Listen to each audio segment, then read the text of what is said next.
Hey there, folks. I'm Carmen and I'm 30, female. I've been battling self-esteem issues since I popped out of the womb, all thanks to my parents, Neil and Jackie, and my perfect older sister, Grace. When it comes to my parents, I want to say that they're lovely people. But how lovely can you be when they never really acknowledged me when I was growing up? They've always had this thing about wanting me to be more like Grace. As I've mentioned, Grace is the golden child, the one who excels at everything she does and gets accolades and praise left and right. It's like she was born to impress. Me? Well, I'm just me, and I'm okay with that, but my parents never seemed to be. My parents never said it to my face, but I could always tell they were disappointed that I wasn't chasing the same goals as Grace. I mean, who wouldn't be? It's tough knowing you're the one who doesn't quite measure up in your parents' eyes. Fast forward a bit and we were all gathered for another one of those good old family dinners. You know, the ones where Grace, the golden child, made an announcement that would change everything. She said she was getting married to her long-term doctor boyfriend, who was just as perfect as she was. I swear it was like watching a real-life Barbie and Ken living their best lives, and I was ugly Betty watching from the nosebleeds. Of course, my parents erupted into applause, so proud of their daughter for achieving what they saw as the pinnacle of a strong and secure relationship. My mom was gawking at the ring, and my dad was shaking Harold's, Grace's fiancé, hand so enthusiastically. "Careful, Dad, you might pop his arm off with all that shaking." "Oh, silly me, I'm just so excited." "Don't worry, dear, it's not like he can't fix it." "You're right, he's a doctor. I mean, look at that. I'm beyond blessed to have such a beautiful and talented daughter." Ouch. Now all that's left is Carmen. It's going to be tough to beat, sweetie. "Honestly, darling, I wouldn't hold my breath." "I'm only teasing, Carmen. Don't get upset, please." Double ouch. I just sat there while everyone was gushing and picking out wedding colors, just feeling a little bit out of place. But I'm used to that feeling. Then came the jokes, the comments about how no man could ever handle my so-called tomboyish nature. I brushed them off because, well, that's what I always did. But when it came to the topic of marriage, my parents' expectations were ruthless. They might have been joking, but I can assure you they expected nothing less than a Prince Charming for their daughters, especially after Grace has set the bar so high. Now, there was an extra layer of pressure, and it was beginning to weigh on me. Would I ever find someone who could meet my family's lofty expectations? Well, as you may have guessed, the answer to that question is no. I did not find a Prince Charming. Instead, I found the sexiest, raunchiest, most kind and caring, yet dominant and assertive cowboy you could ever imagine.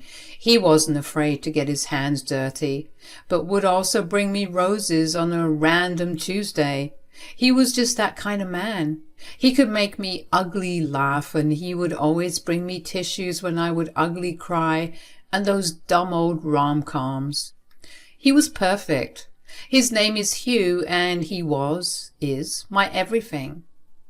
With him, I felt loved and desirable just the way I was, with no need for pretense or trying to fit into someone else's mold, which was so refreshing.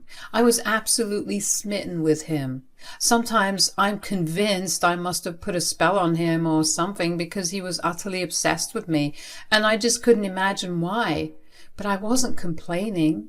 Not one bit. Hugh was a farmer, a true cowboy at heart, and he cherished his life. He'd always been a farmer, and the country life resonated with me. I wasn't interested in the hustle and bustle of city life. But my parents just couldn't wrap their heads around that. Even though Hugh was quite literally perfect for me, I was terrified of introducing him to my parents. I knew they wouldn't be kind. They'd take one look at him, hear his accent, and automatically make the worst assumptions. Just the thought of them doing that made my blood boil. Hugh, bless his heart, would assure me that my parents would love him. He'd say things like, "Don't you worry, Carmen. They'll see how much I adore you, and that's all that matters." As much as I was hesitating, there was a part of me that wanted to show Hugh off to the world because I loved him so much. So during our next family dinner, I decided to introduce my boyfriend Hugh to everyone. And as expected, my parents couldn't even attempt to hide their disgust.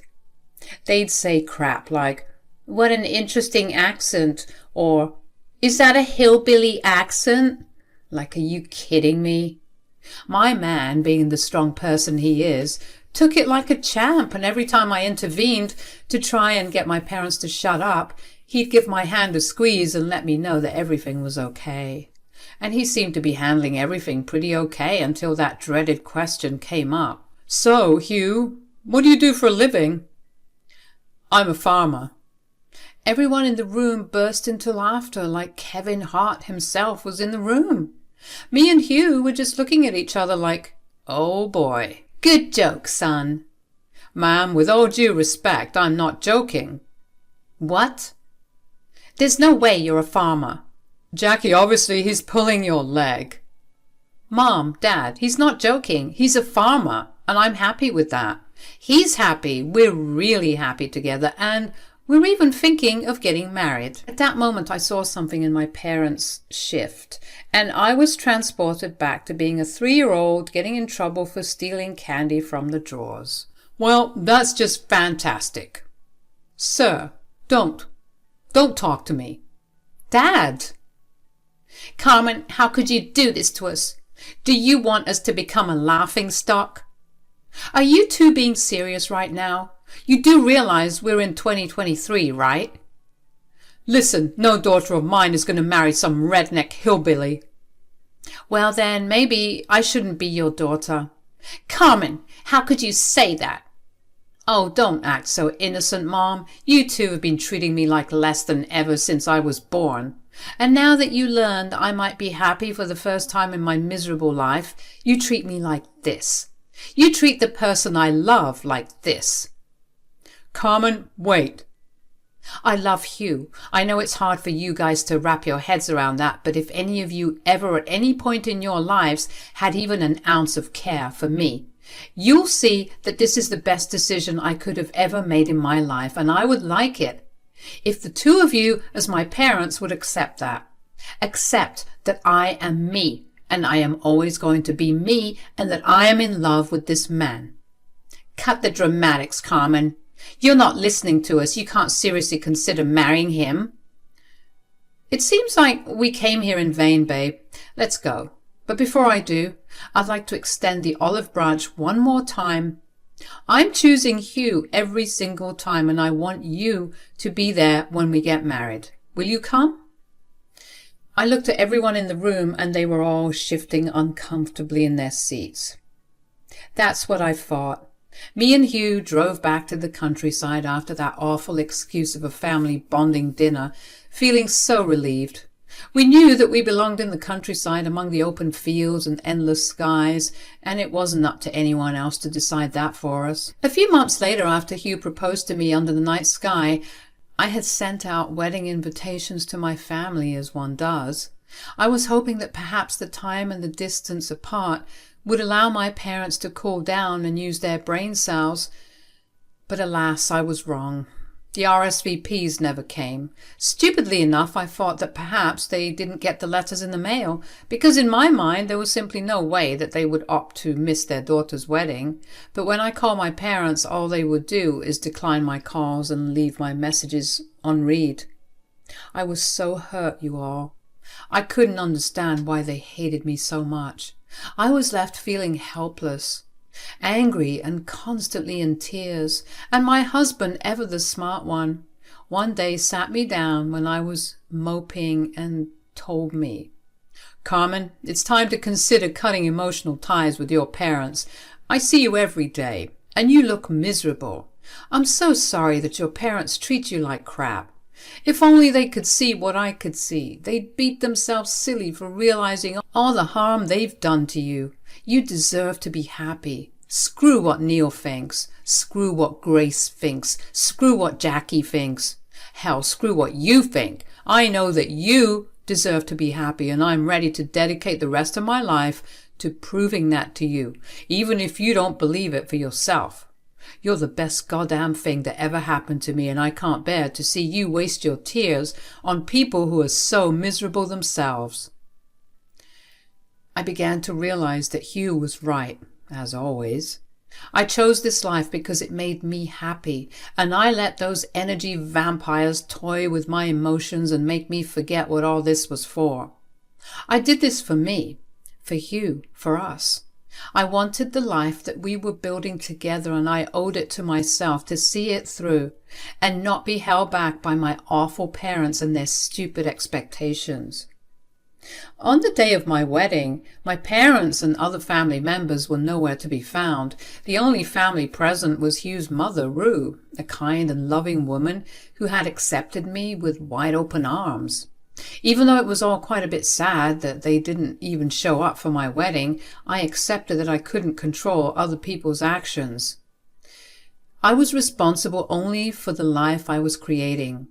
Nonetheless, my wedding was like a dream to me, and Hugh made sure that I was smiling every second.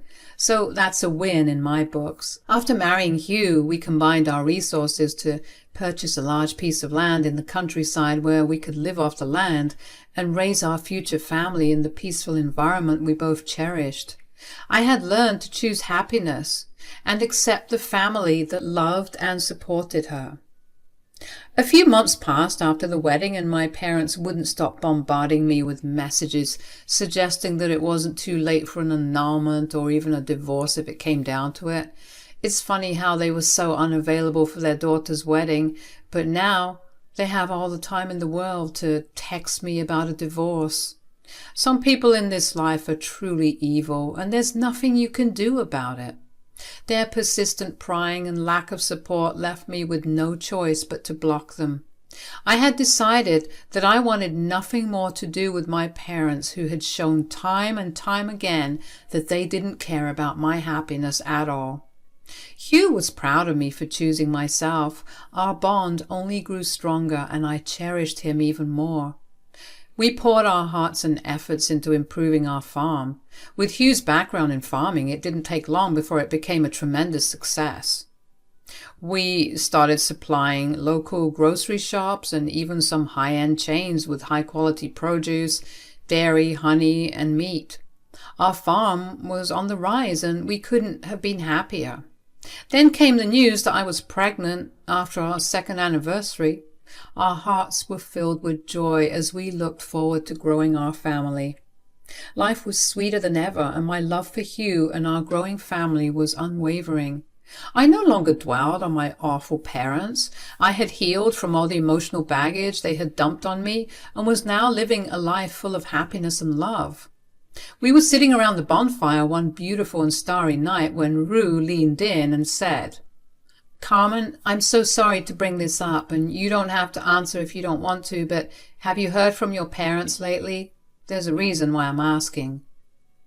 I took a moment before replying. I blocked them a while ago. I honestly have no idea what's going on with them, and I don't care to find out. Why are you asking? Rue's face turned kind of pale and said, "You know, Carmen, I overheard people talking at the market today. They were discussing a high-rise doctor who's getting sued by his in-laws for medical malpractice on his father-in-law. It's become quite the town's gossip." Hugh and I shared a confused look.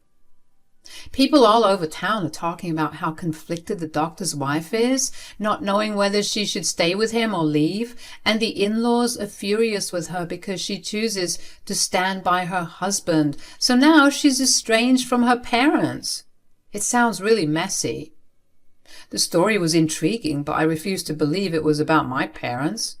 I thought it had to be a completely different family, as my parents couldn't possibly end up in such a predicament. Not the perfect golden child being disgraced. Surely hell would have frozen over first. Hugh and I decided to brush off the story Rue had told us, chalking it up to mere local gossip. Our life was so full, our farm flourishing, and with a baby on the way, we had little time to dwell on such matters. A couple of months later, we found ourselves at the farm participating in a massive interview with a local news station about our success story.